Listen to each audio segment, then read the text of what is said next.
আসসালামু আলাইকুম। গণপ্রজাতন্ত্রী বাংলাদেশ সরকারের মহতী উদ্যোগে পরিচালিত আমার ঘরে আমার স্কুল পরিচালনায় ভেড়ামারা পাইলট মডেল উচ্চ বিদ্যালয় কর্তৃক আয়োজিত অনলাইন ক্লাসে সকলকে অভিনন্দন। আমি আমার পরিচয়টা দিয়ে নিই। আমি নীলুফার বিন হাসান, সহকারী প্রধান শিক্ষক, ভেড়ামারা পাইলট মডেল উচ্চ বিদ্যালয়, ভেড়ামারা, কুষ্টিয়া। আশা করি তোমরা সবাই ভালো আছো। আজকে আমি তোমাদের নবম এবং দশম শ্রেণীর বাংলা সাহিত্য পাঠ থেকে কবিতার ক্লাস নেব। তোমরা সবাই বই খাতা কলম নিয়ে বসে পড়ো বন্ধুরা। তোমরা এবার স্ক্রিনে খেয়াল করো, স্লাইড গুলা দেখো। কি দেখা যায় দেখো বন্ধুরা, এখানে ছবিতে দেখো যে ট্রাঙ্ক, তারপরে পোশাক পরে হানাদার বাহিনী মিতলাস এখানে উল্লাস করছে, এখানেও অস্ত্র নিয়ে কি করছে, যুদ্ধ করছে। তো এই চিত্রটা দেখে তোমাদের কি মনে হচ্ছে বন্ধুরা বলো তো? তোমাদের পাঠ্য বইয়ে কোন কবিতার সঙ্গে মিল আছে তোমরা একটু চিন্তা করে বলো বন্ধুরা। আমরা এই যুদ্ধে এত বিসর্জন দিয়েছি কি পাওয়ার আশায়? মহান স্বাধীনতা। তো আজকে তোমাদের পাঠ্য বইয়ে আজকের পাঠ তোমাকে পাওয়ার জন্য হে স্বাধীনতা লিখেছেন শামসুর রহমান। তোমরা কিন্তু ভালো করে রহমান বানানটা খেয়াল করো, কেউ কিন্তু রহমান লিখবে না বা বলবে না, রহমান।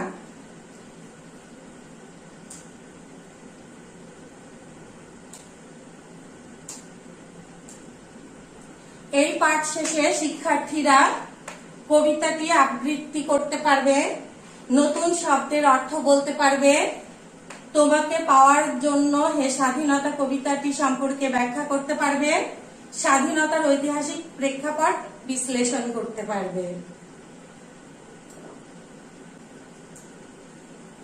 এবার আমরা কবি পরিচিতিতে চলে যাই।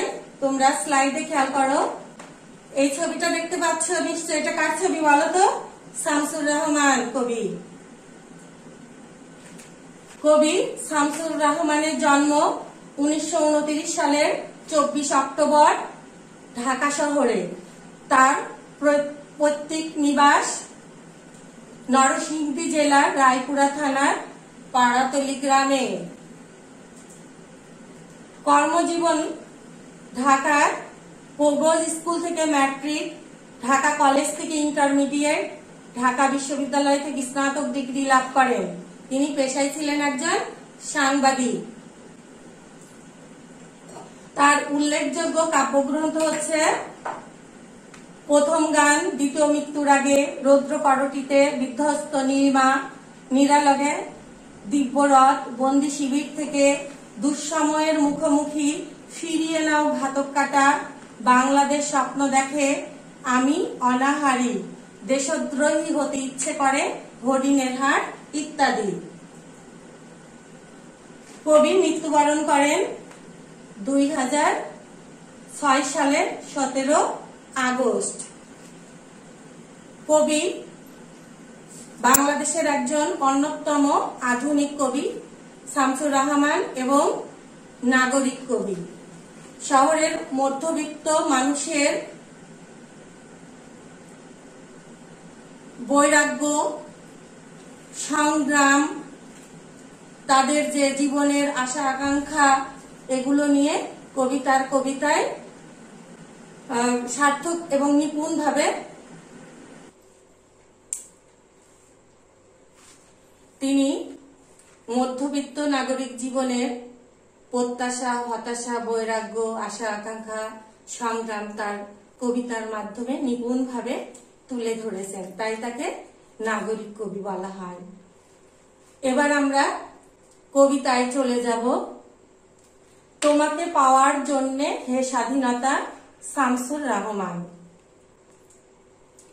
তোমাকে পাওয়ার জন্যে হে স্বাধীনতা, তোমাকে পাওয়ার জন্যে আর কতবার ভাসতে হবে রক্ত গঙ্গায়, আর কতবার দেখতে হবে খান্ডব দাহন।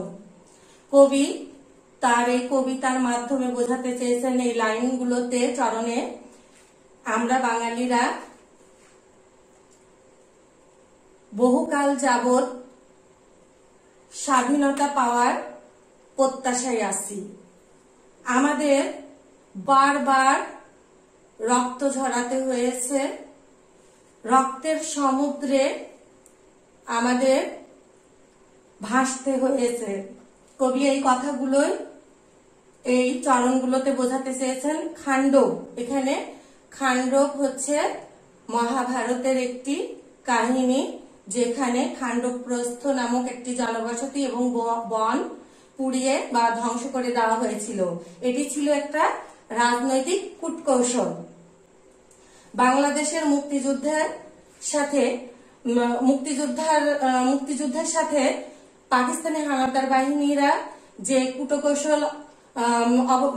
কূটকৌশলের আশ্রয় নিয়েছিলেন, কবি এখানে সেই কথাটি এই খান্ডব এই শব্দটির সাথে তুলনা করেছেন। তুমি আসবে বলে হে স্বাধীনতা, সাকিনা বিবির কপাল ভাঙলো, সিথি সিঁদুর মুছে গেল হরিদাসী। তুমি আসবে বলে স্বাধীনতা। বাংলাদেশে স্বাধীনতার জন্য সংগ্রামে সাকিনা বিবির মতো হাজারো নারীরা সহায় সম্বল সম্ভ্রম বিসর্জন দিয়েছেন এবং হরিদাসী হিন্দু সম্প্রদায়ে মেয়েদের বিয়ের সময় সিঁথিতে সিঁদুর পরানো হয় এবং স্বামী মারা গেলে সিঁথি সিঁদুর মুছে দেওয়া হয়। এরকম বাংলাদেশের স্বাধীনতা মুক্তিযুদ্ধে অনেক হরিদাসীর স্বামীর মতো অনেক স্বামী যুদ্ধ করতে গিয়ে শহীদ হয়েছে। তো এখানে হরিদাসীর স্বামী স্বাধীনতা যুদ্ধে নিহত হয়েছে। এই বাক্যটি দিয়ে বোঝানো হয়েছে যে হরিদাসীর স্বামী মারা গেছে, এজন্য তার সিঁথি সিঁদুর মুছে গেল। শহরের বুকে জলপাই রঙে ট্যাঙ্ক এলো, দানবের মতো চিৎকার করতে করতে তুমি আসবে বলে হে স্বাধীনতা। দানব বা দৈত্য অত্যন্ত দ্রুততার সাথে ক্ষিপ্র গতিতে শব্দ করে এসে কি করে, সবকিছু যেমন ধ্বংস করে দেয়, তেমনি 1971 সালে পাকিস্তানি হানাদার বাহিনীরাও জলপাই রঙের ট্যাঙ্ক নিয়ে এদেশের শহরে এবং গ্রামে প্রবেশ করেছিল এবং নির্বিচারে গুলি করে মানুষকে হত্যা করেছিল।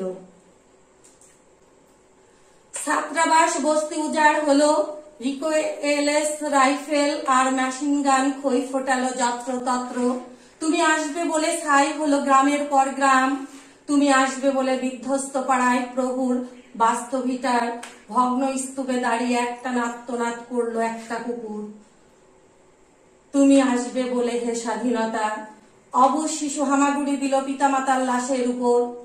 ছাত্রাবাস স্বাধীনতা যুদ্ধে আমাদের দেশের ছাত্ররা যে অগ্রণী ভূমিকা পালন করেছিল, তারা যে মিটিং মিছিল করে মানুষকে উদ্বুদ্ধ করেছিল, এজন্য হানাদার বাহিনী চরম ক্ষোভ ছিল ছাত্রদের উপর। এজন্য তারা ছাত্রাবাসে ঢুকে নির্মমভাবে ছাত্রদেরকে হত্যা করে, নির্যাতন করে এবং নিরীহ বস্তিবাসীকেও মেরে ফেলে এবং বস্তি পুড়িয়ে দেয়। রিকোয়েলস রাইফেল মেশিন গানের যে অবিরাম খয়ের মতো অবিরাম গুলি করে মানুষকে মেরে ফেললো এবং গ্রামের পর গ্রাম ছাই হয়ে গেল পুড়ে।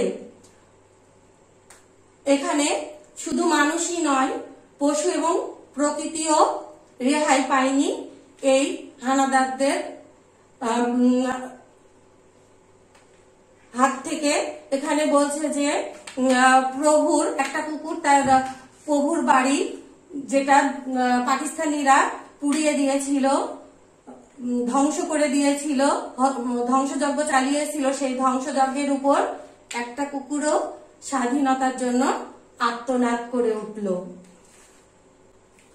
অবশ শিশু হামাগুড়ি দিল পিতামাতার লাশের উপর। বাবা মা মারা গেছে, কিন্তু ভাগ্যক্রমে শিশুটি বেঁচে গেছে। সেই শিশুটি স্বাধীনতার প্রত্যাশায় তার বাবা মায়ের লাশের উপর হামাগুড়ি দিল।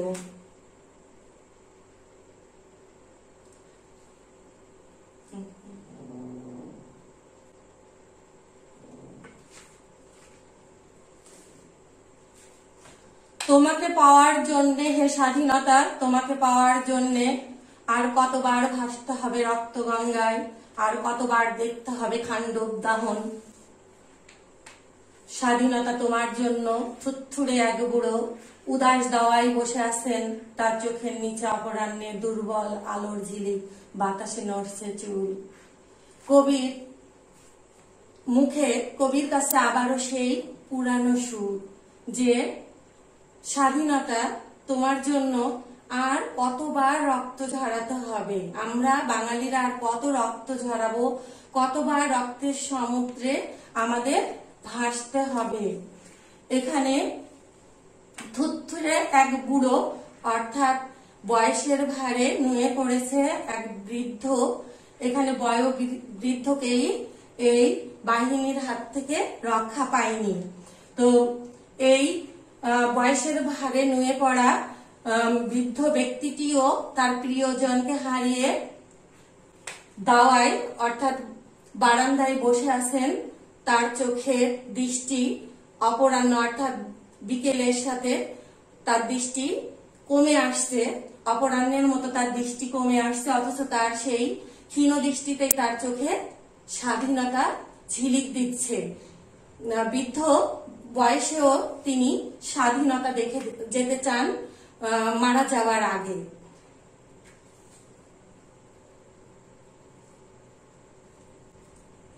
স্বাধীনতা তোমার জন্যে মোল্লা বাড়ির এক বিধবা দাঁড়িয়ে আছে নড়বড়ে খুঁটি ধরে দগ্ধ ঘরে। স্বাধীনতা তোমার জন্যে হাড্ডিসার এক অনাথ কিশোরী শূন্য থালা হাতে বসে আছে পথের ধারে। এখানে মোল্লা বাড়ি, অর্থাৎ পাকিস্তানিরা আমরা এবং তোমরা মুসলমানরা ভাই ভাই বলেছিল, তারপরেও তারা নির্বিচারে নির্মম ভাবে নিষ্ঠুর ভাবে মানুষকে হত্যা করেছে এবং তার বাড়িঘর পুড়িয়ে দিয়েছে। ঠিক মোল্লা বাড়িরও এক বিধবা সেই দগ্ধ খুঁটি ধরে দাঁড়িয়ে আছে স্বাধীনতা লাভের প্রত্যাশায়। হাড্ডিসার এক অনাথ কিশোরী, আমরা এখানে দেখছি এক কিশোরী রাস্তার ধারে দিনের পর দিন না খেয়ে হাড্ডিসার হয়ে থালা হাতে বসে আছে, সেও আছে স্বাধীনতার প্রত্যাশায়। তোমার জন্যে সগির আলী শাহবাজপুরের সেই জোয়ান কিশোর, কেষ্ট দাস জেলে পাড়ার সবচেয়ে সাহসী লোকটা, মতলব মিয়া মেঘনা নদীর দক্ষ মাঝি, গাজি গাজি বলে যে নৌকা চালায় উদ্দাম ঝড়ে, রুস্তুম শেখ ঢাকা রিক্সাওয়ালা যার ফুসফুস এখন পোকার দখলে। সগির আলী শাহবাজপুরের একজন কৃষক, কেষ্ট দাস একজন সাহসী লোক জেলে পাড়ার, মতলব মিয়া মেঘনা নদীর একজন দক্ষ মাঝি যে গাজি গাজি বলে উদ্দাম ঝড়ে নৌকা চালায়। এখানে একটু খেয়াল করো যে এখানে বিভিন্ন শ্রেণীর পেশার মানুষকে এখানে মুক্তিযুদ্ধে, যারা স্বাধীনতা যুদ্ধে অংশগ্রহণ করেছিল, আপামর জনগণ, তাদের কথা বলা হয়েছে। রুস্তুম শেখ ঢাকা রিক্সাওয়ালা, সেও কিন্তু এই স্বাধীনতা যুদ্ধে যুদ্ধ করতে গিয়ে শহীদ হয়েছে। যার ফুসফুস এখন পোকার দখলে, এই বাক্যটি দিয়ে তার যে মৃত অবস্থার কথা, সে যে শহীদ হয়েছে, এখানে এটাই বোঝাতে চেয়েছেন কবি। আর রাইফেল কাঁধে বনে জঙ্গলে ঘুরে বেড়ানো সেই তেজি তরুণ, যার পদভারে একটি নতুন পৃথিবীর জন্ম হতে চলেছে। সবাই অধীর প্রতীক্ষা করছে তোমার জন্যে, হে স্বাধীনতা। এখানে আমাদের যে তরুণ মুক্তিযোদ্ধারা, তারা রাইফেল আগ্নেয়াস্ত্র নিয়ে বন এবং জঙ্গলে কাঁধে করে আগ্নেয়াস্ত্র কাঁধে করে ঘুরে বেড়াচ্ছে। কার জন্য? শত্রুকে হত্যা করবে এবং পরাজিত করে একটি নতুন পৃথিবী এবং একটি সার্বভৌম দেশের জন্ম দেবে। পৃথিবীর এক প্রান্ত থেকে অন্য প্রান্তে জ্বলন্ত ঘোষণার ধ্বনি প্রতিধ্বনি তুলে নতুন নিশান উড়িয়ে দামামা বাজিয়ে দিক বিদিক এই বাংলায় তোমাকে আসতেই হবে হে স্বাধীনতা। এই স্বাধীনতা যুদ্ধ সারা বিশ্বব্যাপী প্রতিধ্বনি তুলেছিল। কবির প্রত্যাশা তরুণ মুক্তিযোদ্ধারা স্বাধীনতা উদ্দাম মুক্তিযোদ্ধারা স্বাধীনতা ছিনিয়ে আনবে, পতাকা উড়িয়ে স্বাধীনতা ছিনিয়ে আনবে, এটাই ছিল কবির প্রত্যাশা।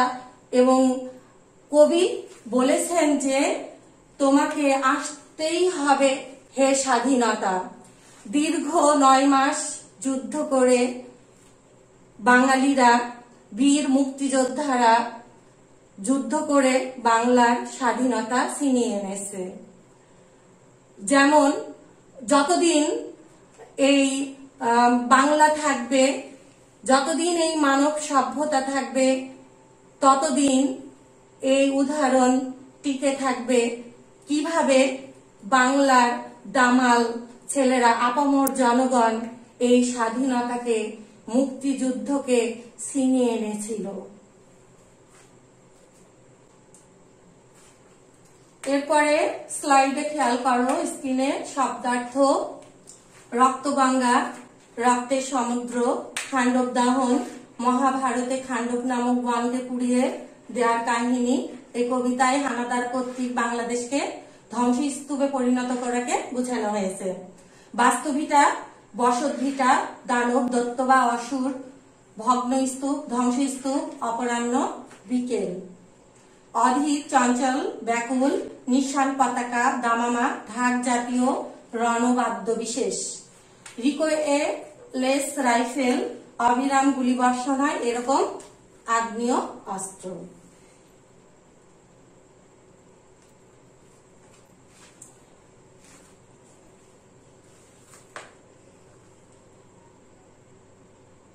এবার বন্ধুরা,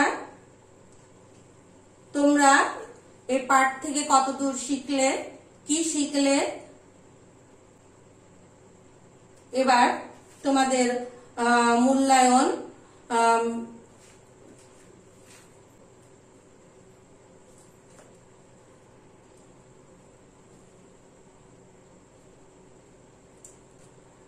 তোমাকে পাওয়ার জন্য হে স্বাধীনতা কবিতাটি শামসুর রাহমানের শ্রেষ্ঠ কবিতা নামক কাব্যগ্রন্থ থেকে নেওয়া হয়েছে। এটি কবির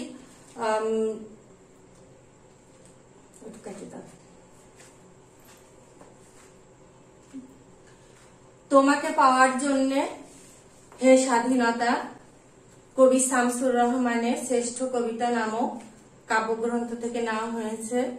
এটি বন্দি শিবির থেকে নামক কাব্যগ্রন্থের অন্তর্ভুক্ত। স্বাধীনতা যুদ্ধ এবং সেই সময়ে যতগুলো কবিতা রচিত হয়েছিল, কবি শামসুর রহমানের তোমাকে পাওয়ার জন্য হে স্বাধীনতা এই কবিতাটি একটি অন্যতম কবিতা। এই কবিতার মাধ্যমে কবি অনেক ত্যাগ তিতিক্ষার মাধ্যমে বাঙালিরা যেভাবে স্বাধীনতাকে ছিনিয়ে এনেছিল সে কথাগুলোকে জোর দাবি দিয়ে বলেছেন যে তোমাকে আসতেই হবে হে স্বাধীনতা। তো এবার বন্ধুরা, তোমরা এই পাঠ থেকে কি শিখলে? এবার সিঁথির সিঁদুর মুছে গেল কার? সাকিনার, হরিদাসীর, কিশোরীর, এক নারীর। বন্ধুরা উত্তর দেওয়ার চেষ্টা করো। কার? হরিদাসী। স্বাধীনতার জন্য কপাল ভাঙলো কার? সাকিনা বিবির। ভগ্নস্তূপে আত্মনাদরত কে? কুকুর। কবি শামসুর রহমানের পেশা ছিল ড্যাশ। কি ছিল পেশা? সাংবাদিকতা। এবার বন্ধুরা বাড়ির কাজ নিয়ে নাও, তোমরা বাড়িতে অবশ্যই এটা করবে।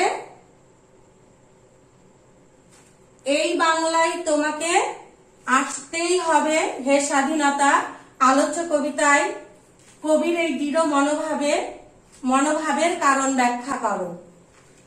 তো বন্ধুরা আজকে এই পর্যন্তই।